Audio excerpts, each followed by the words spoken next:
Hi, I'm Mark Fowler, lead pastor at First United Methodist Church in Madison, Wisconsin. I've been surprised and heartened to know that our academics and scholars have responded to this virus so very quickly and published some books that are companions to us. And one of the scholars that I have found helpful when I've studied the First Testament is Walter Brueggemann. And Brueggemann has written a book called Virus as a Summons to Faith, Biblical Reflection in a Time of Loss, Grief, and Anxiety. This marvelous yet deadly cover that we have. There's one chapter that caught my imagination by its title, Until the Dancing Begins Again.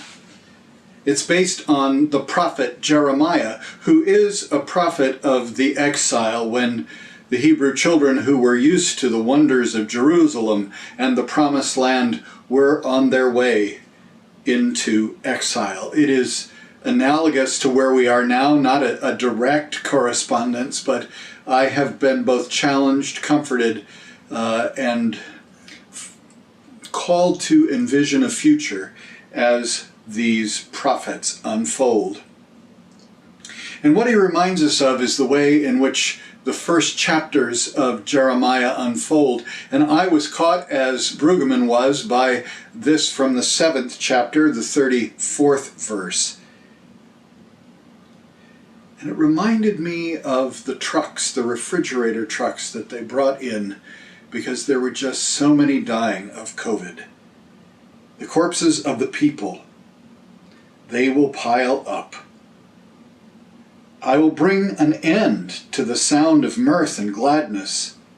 The voice of the bride and the bridegroom in the cities of Judah and the streets of Jerusalem will be silent, and the land will seem like waste.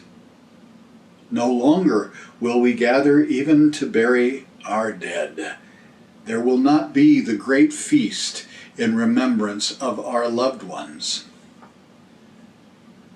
Throughout my life as a pastor, I've read those verses and thought how ghoulish they are, never having experienced the pestilence of a plague or a virus like the one through which we are going. But now these words are altogether too close. A very large wedding of 200 plus people that was supposed to occur last month in the sanctuary, with 20 people on the windswept Pope Farm Conservancy. And no matter how beautiful it was in that place, there was both the joy of the marriage and the sadness that there was no feast. Those who have lost loved ones, who would have loved to have gathered their family and their friends around for comfort, had to do it in a very reduced fashion and in a place that was almost uncomfortable. Well, if the story stopped there, then we could use the words of Job's wife, well, just curse God and die. Have it all over. But Jeremiah and Brueggemann remind us that in the prophetic word is embedded searching for the steadfast love of God.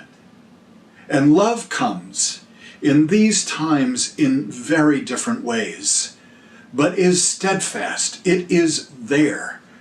One of the griefs and sadnesses for us is it's not familiar, but the reality of it is that it is there. And love is a force within our being that if we pay attention to it, we will find reception in one another, because it is what gives us life and will not take it away. Later in this chapter, Brueggemann reminded me of a hymn that we sing at Thanksgiving.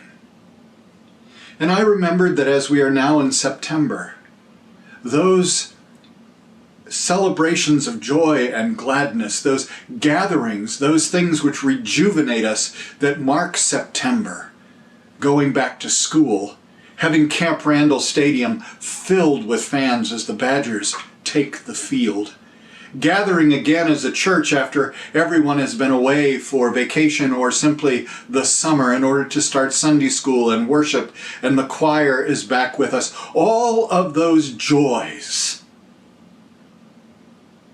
We have to find another way for steadfast love. And the end of the celebration of the fall is that marking point in our culture we call Thanksgiving, where families gather together around a great table and pause for a feast, and a feast where we remember how God has blessed us and we have been blessed in this year. The hymn that I love so much was written by Martin Rinkart. You know it.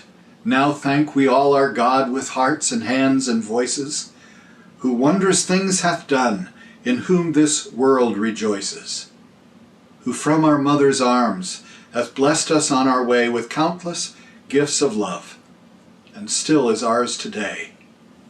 O may this bounteous God through all our life be near us, and with ever joyful hearts and blessed peace to cheer us, and keep us in God's grace, and guide us when perplexed, and free us from all ills in this word and the next. I had not read about Martin Rinkart and when he wrote this. He was a pastor in a walled city, a refuge from the pestilence, the plague that was raging all around.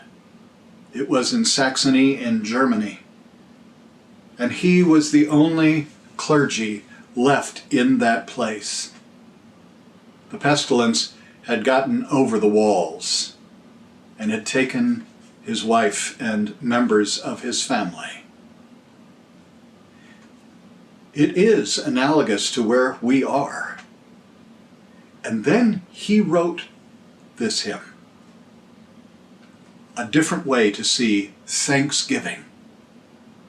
But nonetheless, it speaks of the steadfastness of God and God's grace.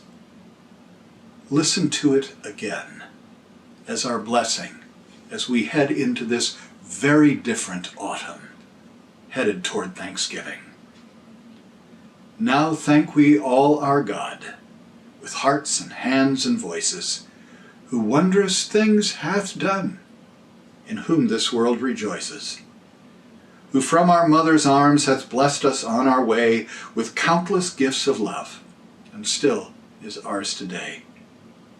O may this bounteous God through all our life be near us with ever joyful hearts, and blessed peace to cheer us, and keep us in God's grace, and guide us when perplexed, and free us from all ills in this world and the next.